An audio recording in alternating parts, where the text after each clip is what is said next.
Sebuah lubang besar yang berukuran beberapa ratus kaki muncul di tempat itu. Kegelapan hitam itu sedemikian rupa sehingga orang tidak bisa melihat dasarnya dalam sekejap. Tatapan Xiao Yan menyapu lubang itu. Langkah kakinya tiba-tiba berbalik dan dia tiba di sebuah tempat di dekat lubang besar itu. Ada pohon layu yang bergoyang terletak di tempat itu. Tangan Xiao Yan perlahan mengusap pohon yang layu itu sementara senyuman dingin tiba-tiba terangkat ke sudut mulutnya. Telapak tangannya terlempar dengan keras ke depan dan pohon yang layu itu pecah. Keripik kayu terbang dan roh ilusi melarikan diri darinya dengan panik. Itu terbang menuju langit. Namun, itu baru saja bergerak ketika ruang sekitarnya tiba-tiba mengeras. Penatua Chen benar-benar licik. Membiarkan tubuh Anda hancur sendiri sementara seutas jiwa Anda melarikan diri. Sayangnya, Xiao Yan tersenyum, menatap roh ilusi itu, dan dengan lembut berbicara. Xiao Yan, jangan bunuh aku. Kita bisa duduk dan berbicara dengan benar. Anda tidak ingin menyinggung pavilion petir angin dengan cara ini, bukan?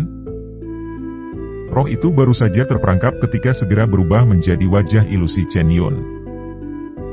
Pada saat ini, matanya mengandung ketakutan yang tulus. Jika benang jiwa ini dihancurkan oleh Xiao Yan, dia akan benar-benar tamat. Saya juga tidak ingin mencapai tahap seperti itu. Namun, semua ini karena kamu telah memaksaku. Xiao Yan mendesah pelan. Dia mengulurkan tangannya dan segera meraih jiwa Chen Yun. Bajingan kecil, pavilion petir angin tidak akan melepaskanmu. Tunggu saja kematianmu. Chen Yun mengutuk dengan kejam saat merasakan niat membunuh Xiao Yan. Bang! Xiao Yan tanpa ekspresi.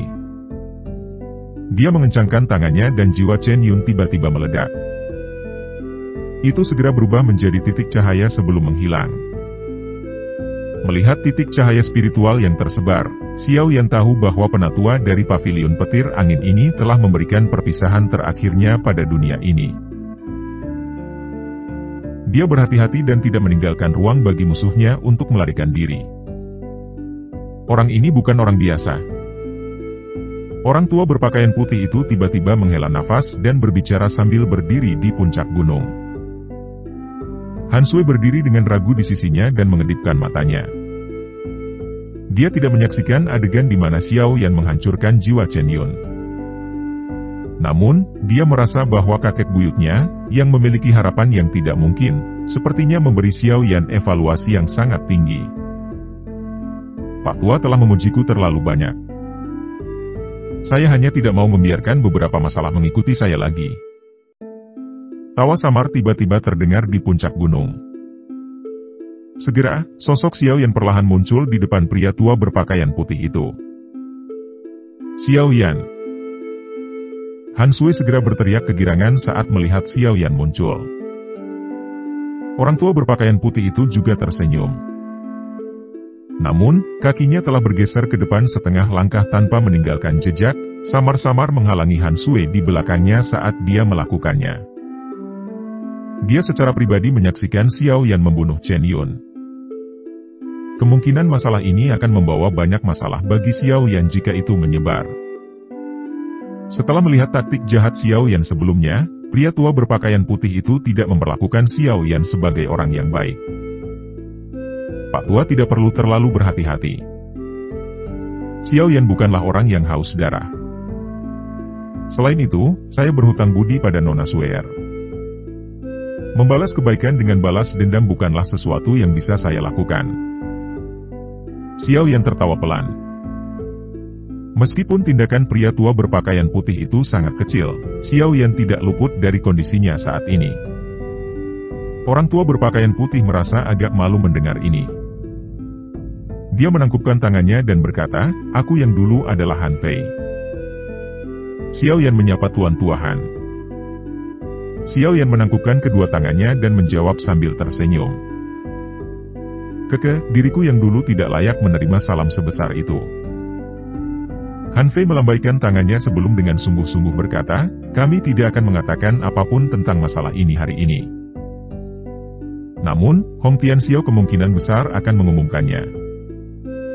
Pada saat itu, Anda harus berhati-hati terhadap pavilion petir angin. Terima kasih atas peringatan Anda, Tuan Tuahan. Xiao Yan mengangguk. Bukannya dia tidak ingin mengejar Hong Tianxiao. Namun, kondisi ini tak bisa dipertahankannya lama-lama. Setelah Tianhuo Zunze menarik kekuatan spiritualnya, kemungkinan Xiao Yan akan mengalami fase lelah karena energinya yang terlalu kuat. Bagaimana dia bisa membunuh Hong Tianxiao dalam keadaan seperti itu? Karena teman muda Xiao Yan menyadarinya, aku yang dulu tidak akan mengatakan apa-apa lagi. Saya akan mengucapkan selamat tinggal hari ini. Jika ada kesempatan di masa depan, saya akan datang dan mencari nasihat dari teman muda. Han Fei berseri-seri. Tatapannya menyapu ke sekelilingnya dan tahu bahwa ini bukanlah tempat yang harus ditinggali untuk waktu yang lama. Akhirnya, dia menangkupkan tangannya dan berbicara. Xiao Yan tersenyum dan mengangguk. Kamu harus berhati-hati. Han Sui menggigit bibir merah bawahnya dengan bagian belakang giginya dan berbisik ketika dia melihat mereka akan pergi. Xiao Yan menyeringai dan berkata, kamu juga harus berhati-hati. Han Fei di samping tertawa pahit di dalam hatinya saat melihat situasi ini. Dia menarik Han Sui saat sosoknya bergerak dan bergegas menuju pegunungan yang jauh.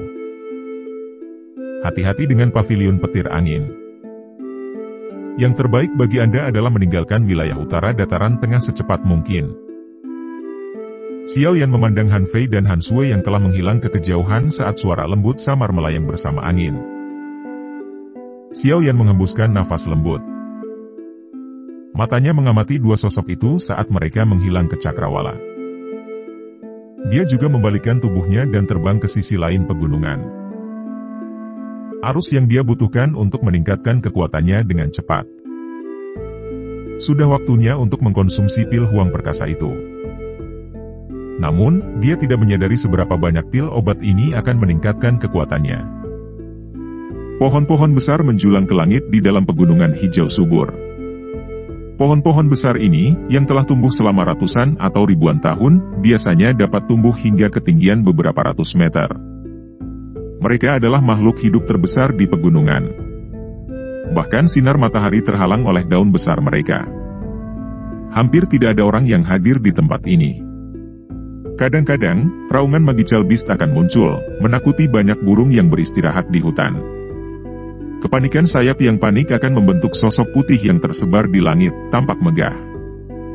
Ada puncak gunung tinggi yang menjorok ke langit di dalam pegunungan yang luas. Puncak gunung tidak terlalu besar, tetapi sangat curam. Dindingnya hampir vertikal, dan puncak gunungnya yang terjal sangat mulus. Kecuali bisa terbang, Magical Beast biasa akan kesulitan untuk menaikinya. Awan menutupi puncak gunung sementara seorang pria muda duduk bersila di atasnya. Sosok manusia berwarna perak duduk tepat di samping pemuda itu. Tubuh sosok itu tidak bergerak sedikit pun sementara matanya yang seperti lubang kosong perlahan menyapu sekelilingnya. Itu secara instan membunuh apapun yang mendekati puncak gunung terlepas dari apakah itu orang atau Magical Beast, bertindak seperti pengawal yang sempurna. Pemuda itu mempertahankan postur ini selama sekitar 2 jam sebelum perlahan membuka matanya. Wajahnya yang agak putih pucat berangsur-angsur pulih sedikit kemerahan. Anak kecil, kekuatanmu terlalu lemah. Namun, untunglah tubuh Anda tangguh. Jika tidak, akan sulit untuk menahan pencurahan kekuatan spiritual saya. Tawa terdengar di hati Xiao Yan saat dia membuka matanya. Xiao Yan menyeringai dan bertanya, Pak Tua Yao, kekuatanmu sudah pulih ke tingkat apa? Sekitar itu dari bintang Douzong 8. Peningkatan apapun di masa depan akan sangat sulit. Setiap upaya untuk kembali ke kelas Douzun akan membutuhkan tubuh fisik yang sangat cocok dengan jiwaku. Tianhuo Zunze merenung sejenak sebelum tertawa licik. Hehe, bagaimanapun, anak kecil, kita telah sepakat sebelumnya bahwa kamu akan membantu saya yang dulu menyelesaikan masalah tubuh fisik. Xiao Yan tersenyum tanpa sadar saat mendengar ini. Tianhuo Zunze sangat membantu. Jika Xiao Yan bisa membiarkannya pulih ke kekuatan Douzun, itu pasti akan bermanfaat baginya. Pada titik ini, Xiao Yan secara alami akan mengulurkan tangan tanpa menahan. Tubuh asli memiliki tingkat kecocokan yang paling sempurna dengan jiwa seseorang. Jika jiwa secara acak menempati tubuh fisik, kemungkinan efeknya akan sangat buruk. Oleh karena itu, tubuh hanya dapat disempurnakan secara khusus. Xiao Yan menjelaskan dengan lembut. Yao Lao pernah mengatakan pada Xiao Yan metode untuk memperbaiki tubuh.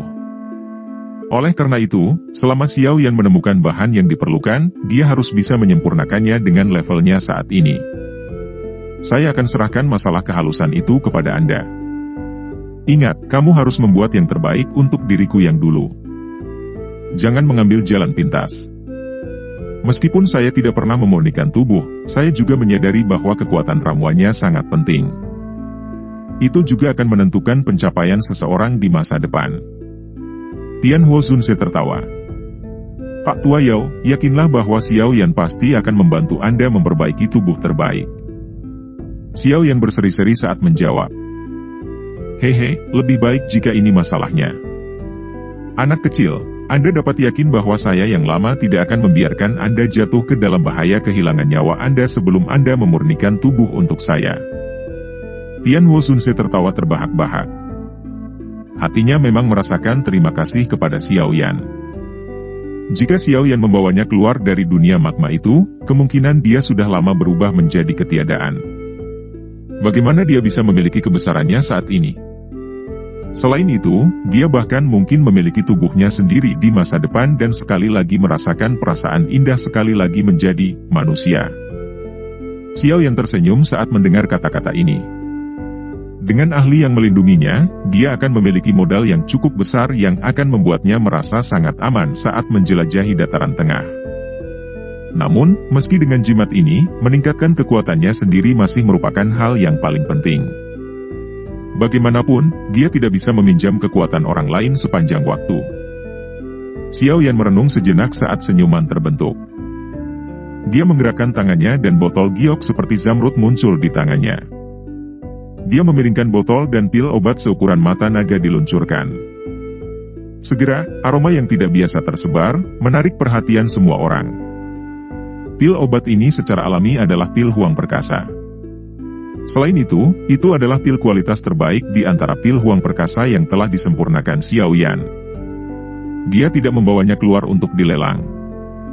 Sebaliknya, dia menyimpannya sebagai persiapan untuk digunakan sendiri. Sekarang, secara kebetulan bisa berguna. Penggunaan pil Huang Perkasa mampu membuat elit Dou Huang meningkatkan kekuatannya dengan 1 atau bahkan 2 bintang. Namun, ini juga bergantung pada keberuntungan. Sesuatu seperti kekuatan seseorang bahkan tidak meningkat setelah mengkonsumsi pil Huang Perkasa telah terjadi sebelumnya.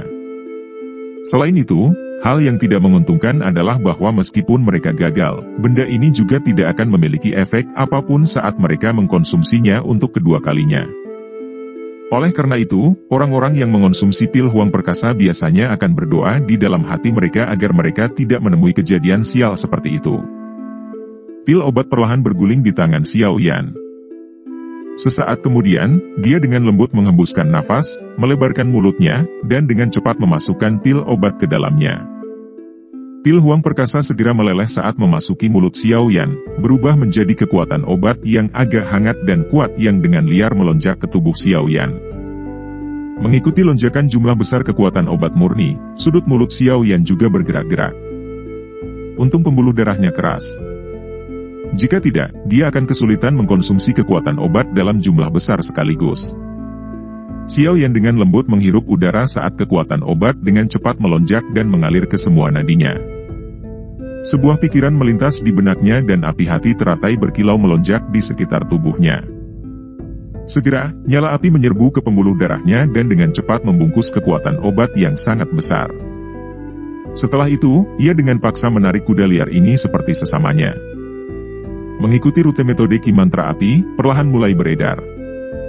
Ruang di sekitar Xiao Yan di dunia luar mulai bergetar hebat saat kekuatan obat melonjak di dalam tubuh Xiao Yan. Gelombang demi gelombang energi muncul sebelum menggumpal menjadi pusaran energi di ruang di atas kepalanya. Akhirnya, energi itu perlahan meresap ke dalam dirinya melalui bagian atas kepalanya.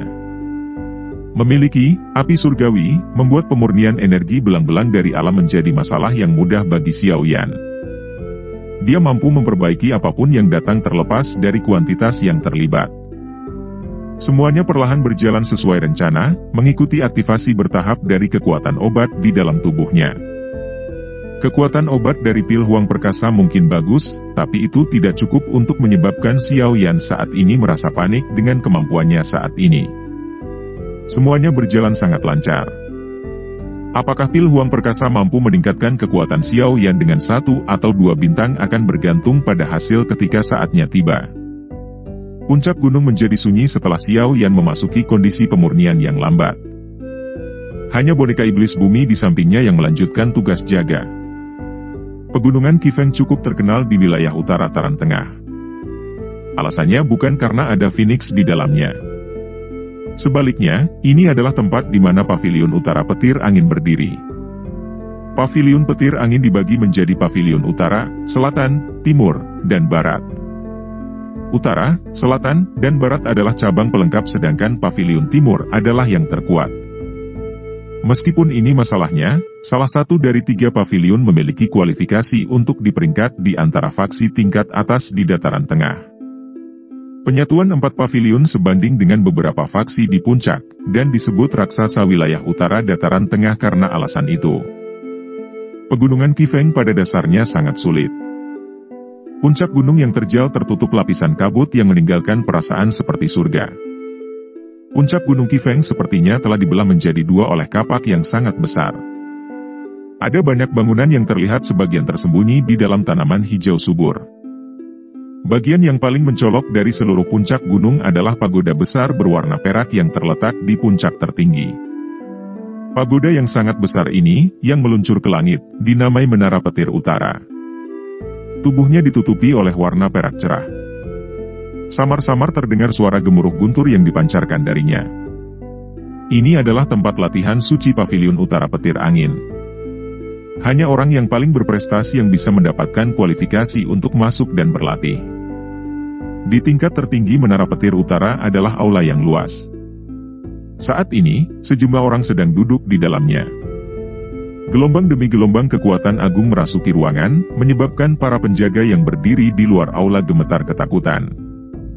Tablet petir spiritual Penatua Yun telah rusak. Kursi pemimpin berwarna perak terletak di tengah aula. Kilatan petir samar bergerak di sepanjang kursi, menyebar ke segala arah.